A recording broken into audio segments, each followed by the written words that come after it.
پروردگارا ای الله، در ابتدای دعا از تو تشکر میکنیم از صمیم قلب. همه ما شکرگزار تو هستیم، ممنون و سپاسگزار توییم یا الله. لک الحمد یا الله، لک الشکر یا الله که ما را زنده نگه داشتی، که یک رمضان دیگری رو، یک بار دیگر این ضیافت تو رو، یک بار دیگر بر سر سفره رحمات تو بنشینیم. پروردگارا از صمیم قلب از تو تشکر میکنیم. پروردگارا یا الله یا الله، لک الحمد کما ینبغی لجلال وجهک و لعظیم سلطانک. پروردگارا ما را توفیق حضور بر سر این سفره را عنایت کردی. پروردگارا بعد از شکر از تو یک خواسته داریم. پروردگارا شب اول هست، لحظات اول ورود ما در این ماه مبارک رمضان است. بعضی از مسلمان ها شب دومشون هست. به هر حال رمضان شروع شده و ما در تلیه این ماه هستیم. پروردگارا به لطف و کرم خودت ای الله از سر تقصیرات ما بگذر.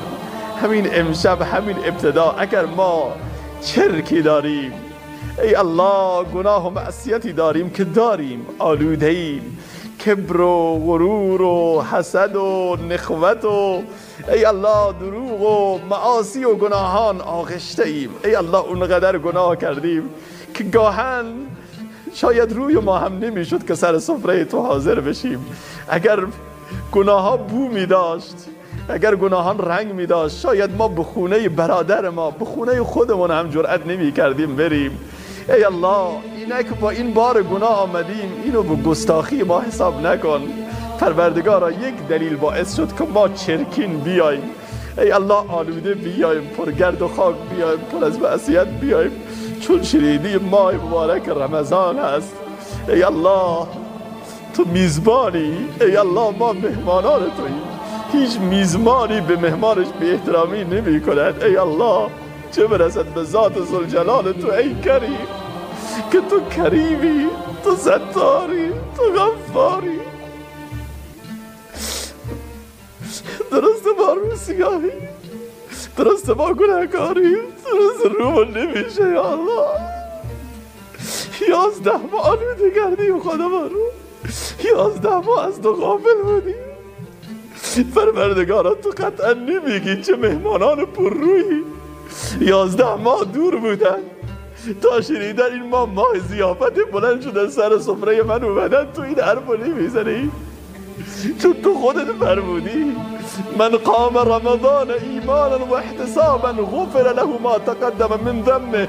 از زبان پیامبرت این حدیث نازل شده و گفته شده هر کسی که رمضان رو روزه بگیرد خالصانه و قیام کند، گناهان گذشته است، من به پلشتی و زشتی و معاصی و نگاه نمی کنم. پروردگارا تو را به عظمتت نگاه نکن، به معاصی ما، به عفو و کرم خودت بنگر و امشب همه ما را با این اشک چشمان ما بشوی. پروردگارا با این آبیدگان ما را بشور. ما نادمیم، ما پشیمانیم. پروردگارا تو را به عظمت خودت دست رد به سینه ما نزن. پروردگارا گناهان امت زیاد شده، گناهان بسیار زیاد شده. من نمیدونم کدوم گناه ما اونقدر بزرگ بوده که پروردگارا تو در ماه ضیافت و ماه مهمانی خودت در خانه های خودت رو به روی بندگان بسته ای یا رب. خدایا در طول تاریخ اسلام بی سابقه بوده است که در ماه مهمانی سر سفره ضیافت دعوت کنی ولی در خانه رو ببندی. خدایا کدام این گناه ما نمیدانیم، ولی اینو میدانیم که آثار گناهان ماست که تو دروازه خانه‌ات، مساجدت ای الله تراویح خوانده نمیشود. پروردگارا تلاوت در مساجد تعطیل شده. این کدامین گناه ماست؟ از ماست قبول داریم یا الله. پروردگارا این بیماری و این ویروس رو تو فرستادی. این لشکری از لشکریان توست، یک ویروس کوچک بی‌وزن که با چشم مسلح هم دیده نمی شود.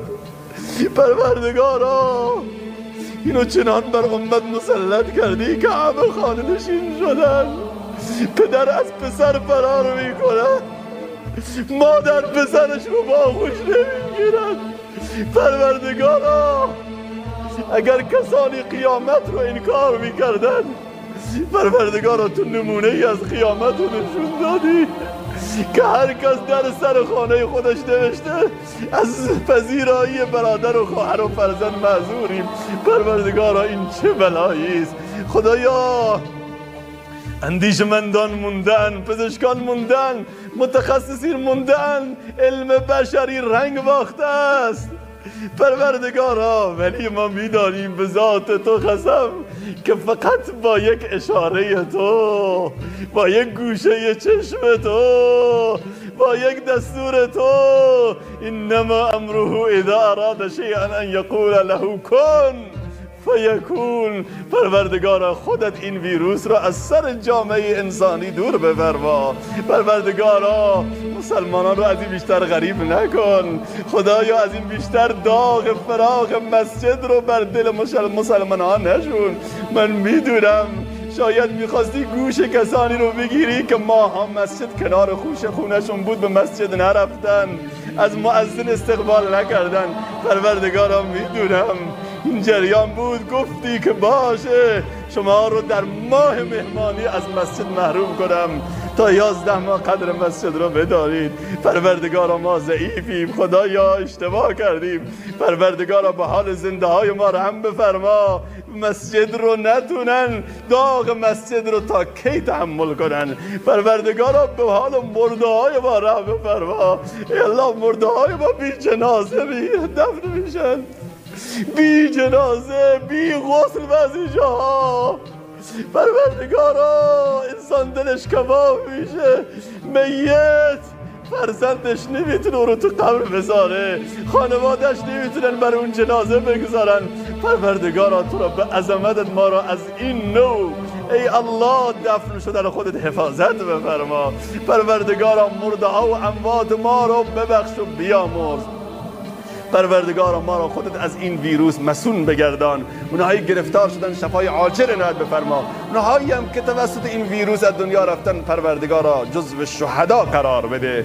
پروردگارا مریضان رو شفای عاجل عنایت بفرما. ای الله یک دعای ویژه‌ای برای اموات داریم، تو رو به عظمتت ای الله امشب روح پدران ما، مادران ما، عزیزان ما، برادران ما، آیی که از دست دادیم و مردند امشب چشم انتظارند. فرزندشون چه میکنند؟ برادرشون چه میکنند؟ پروردگارا نور به قبرشان ببار. پروردگارا برکاتت را بر قبر اونها سرازیر بفرما. پروردگارا جوانهای ما را حفاظت بفرما.